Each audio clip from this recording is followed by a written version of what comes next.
উরস তো জায়েজ নাই। আল্লাহ একটা দলিল কোন নবীর জমানায় ছিল না। আল্লাহ এটা তো আপনি আমারে কি ইয়া পাইছেন, রাস্তাঘাটের ছেলে পাইছেন, আমি বেটা কিছু লেখাপড়া করছি না। নবীর জমানায় ছিল না, এটা হইলে তো তোমার লোকে আমার কথা হবে বেদাত নিয়ে। কি নিয়ে? উরস নিয়ে কথা হবে না। তুমি যদি উরসের বিরুদ্ধে বলো তো উরসের দলিল লাগবে, তুমি বিপক্ষের দলিল দিবে, আমি পক্ষের দলিল দিব। তুমি যদি বলো নবীর যুগে ছিল না, তাহলে তো আমরা বেদাত নিয়ে কথা বলবো, যে নবীর যুগে ছিল না এই ধরনের কাজ শরীয়তের মধ্যে বৈধ কিনা, বৈধ হলে কতটুকু বৈধ। বেদাত একটারে তো নিয়ে নিয়ে সমুদ্রে নিক্ষেপ করছে, মানে বেদাত, বেদাতটা শুনলেই মনে হয় যেন কেমন। অথচ হাদিসের মধ্যে বেদাত শব্দটা পজিটিভ অর্থ ব্যবহৃত হয়েছে, নেগেটিভ অর্থেও। কেন? আপনারা উলামায়ে কেরাম তো জানার কথা, মুসলিম শরীফের রিওয়ায়াত না এটা, কেউ মুত্তাফাকুন আলাই, অলমোস্ট বুখারী মুসলিম শরীফের মধ্যে এসেছে। শাস্তের নামাজ সালাতুদ দুহা পড়ি না আমরা, তো সালাতুদ দুহা এক সাহাবী ঢুকছেন, হযরত উরওয়া, হযরত মুজাহিদ বা এরকম একজন সাহাবী ঢুকছে, হযরত আব্দুল্লাহ ইবনে ওমর, হযরত আয়েশা সিদ্দিকার ঘরে হুজরার মধ্যে ট্যাক লাগিয়ে বসে আছে। কিছু মানুষ মসজিদে নববীর মধ্যে সালাতুদ দুহা পড়ছে। উনি জিজ্ঞেস করতেছেন হযরত উরওয়া, কি ব্যাপার, এটা কি জিনিস? বিদআ। কি বলেছে? বিদআ। তখন উনি বলতেছেন, আচ্ছা আমার নবী কয়বার উমরা করছেন? তো হযরত আব্দুল্লাহ ইবনে ওমর বলতেছেন যে 4 বার উমরা করছেন। বিদআ বলার পরে আপনারা যে বেদাত বুঝেন, ওই বেদাত কি সাহাবায়ে কেরাম কম বুঝছেন? তো উনি তো বেদাত বলার পরে লাঠি নিয়ে সবাইকে মারার কথা ছিল, মারছেনি? উনি তো মারেও নাই, উনি কোন বিষয় উনি বলতেছেন, আচ্ছা বলেন তো আমার নবী কয়বার উমরা করছেন? এখন প্রশ্ন হচ্ছে বেদা বললো কেন? বিদআ বলেছে আমার নবী কিছুদিন চাশতের নামাজ মসজিদে নববীতে পড়েছেন। পড়ে যখন আমার নবী বুঝলেন এটা তো আবার ওয়াজিব হয়ে যাবে, সাহাবীরাও করতে শুরু করবে, তখন আমার নবী হুজরা পাকের মধ্যে চলে গেছে। সাহাবায়ে কেরাম এটা দেখে ওনারাও মসজিদে নববীর মধ্যে চাষ করা শুরু করেছে। তো আব্দুল্লাহ ইবনে ওমর বুঝাইতে চাচ্ছেন আমার নবী করেন নাই, ওনারা করতেছেন, তবে নেমাল বিদআ, ভালো, নট ব্যাড। যেভাবে তারাবি দেখে হযরত উমর ইবনে খাত্তাব বলেছেন নেমাল বিদআ হাযি, আপনারা বুঝতে পেরেছেন? যাই হোক, যেই কোনো বিষয়ে কেউ যদি আপনাদেরকে কোনো কিছু বলে, আপনারা দলিল চাইবেন, যে আপনি দলিল দেন কোরআনে বা হাদিসে কোন জায়গায় না এসেছে কিনা। তখন যদি বলে যে নবীর যুগে ছিল না, তখন বলবেন আপনার সাথে তো কথা এই মাসআলা নিয়ে হবে না, আপনার সাথে কথা হবে বেদাত নিয়ে। সম্মানিত উপস্থিতি, তাইলে আপনি কি বুঝলেন? পজিটিভ নেগেটিভ এটা পৃথিবীর রিয়ালিটি, এটা থাকবে। আমার দায়িত্ব কি নেগেটিভিটি নিয়ে করা না। কেউ যদি আপনার কাছে এসে বলে এই জানাজার নামাজের পরে দোয়া নাই, তাহলে আপনি বলবেন আমার নবীর কোন হাদিস, কোরআনের কোন আয়াত এই সংক্রান্ত আপনি দেন যে আমার নবী নিষেধ করেছে। তখন তারা আপনাকে কি বলবে? আপনাকে বলবে এটা নবীর যুগে ছিল না। যদি নবীর যুগে ছিল না বলে, তো আপনারা বলবেন তাইলে তো আপনার সাথে এটা নিয়ে কথা হবে না, আপনার সাথে তখন কথা হবে বেদাত নিয়ে।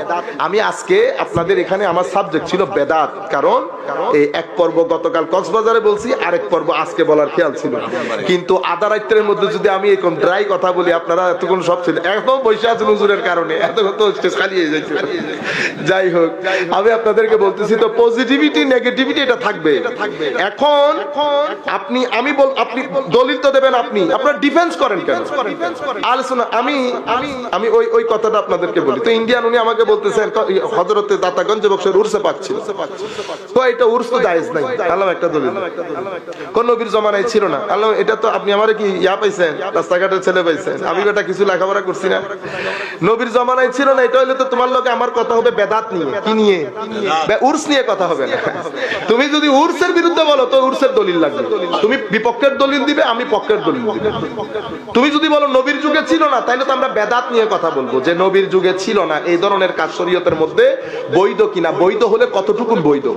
বেদাত একটারে তো নিয়ে নিয়ে সমুদ্রে নিক্ষেপ করছে, মানে বেদাত, বেদাতটা শুনলেই মনে হয় যেন কেমন। অথচ হাদিসের মধ্যে বেদাত শব্দটা পজিটিভ অর্থ ব্যবহৃত হয়েছে, নেগেটিভ অর্থেও। কেন? আপনারা উলামায়ে কেরাম তো জানার কথা, মুসলিম শরীফের রিওয়ায়াত না এটা, কেউ মুত্তাফাকুন আলাই, অলমোস্ট বুখারী মুসলিম শরীফের মধ্যে এসেছে। শাস্তের নামাজ সালাতুদ দুহা পড়ি না আমরা, তো সালাতুদ দুহা এক সাহাবী कर दो कहते शब बारात, ये जो लाइलातुल बारात हम करते हैं, ये जायज है, जायज है, जायज है। লো মাইটা ও সবে বরাত আমি মুনাজাত করতে গেছি জানতে আসছি সবে বরাত জায়েজ আছে কিনা। আমি বলতেছি লাইলাতুল বারাত जायज या ना जायज मुझे नहीं पता, मुझे इतना पता है कि हुजूर ने फरमाया इस रात अल्लाह शराबी की गुनाह माफ नहीं फरमाते। আমি বলতেছি সবে বরাত जायज ना जायज জানি না, তবে আমার নবী বলতেছে মদখোরের গুনাহ আল্লাহ ক্ষমা করেন না।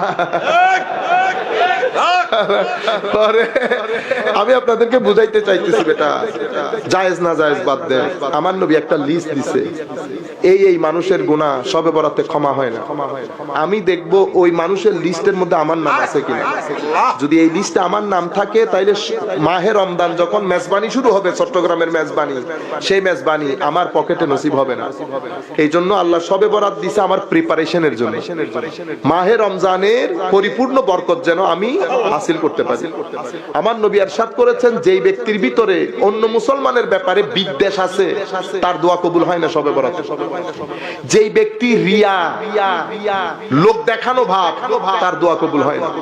মা বাবার সাথে যারা বেয়াদবি করে তার দোয়া কবুল হয় না। যে ব্যক্তি অহংকারী, মৌলবী হোক, পীর হোক, যেই হোক, মাওলা তার দোয়া কবুল করেন না। যেই ব্যক্তি, এখন যেটা বলবো সেটার মধ্যে তো আমরা সবাই পড়ে গেছি, যারা গীবত করে, পরনিন্দা করে, পরচর্চা করে, তার দোয়া শবে বরাতের দিন কবুল হয় না।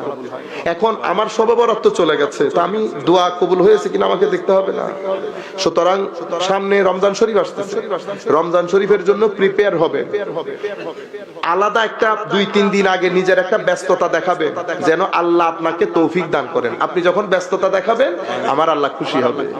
শবে বরাতের মধ্যে, মাহে রমজানের মধ্যে শুধু ইফতারি না, আপনি ইউথদেরকে বলতেছি বেটা 8 রাকাত তারাবি পরে যে বের হবে তারে মসজিদের সাথে বাইন্ধা রাখবে।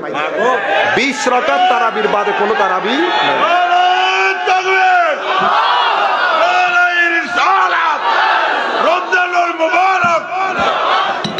মাদেরকে বলতেছি, মারার তো নিশ্চয় শুনতেছেন, যেই ছেলে আপনার 8 রাকাত পরে ঘরে চলে আসবে তারে সাহারি খাওয়াবেন না বেটা। আপনাদেরকে এই কাজ করতে হবে ভবিষ্যৎ প্রজন্মের জন্য।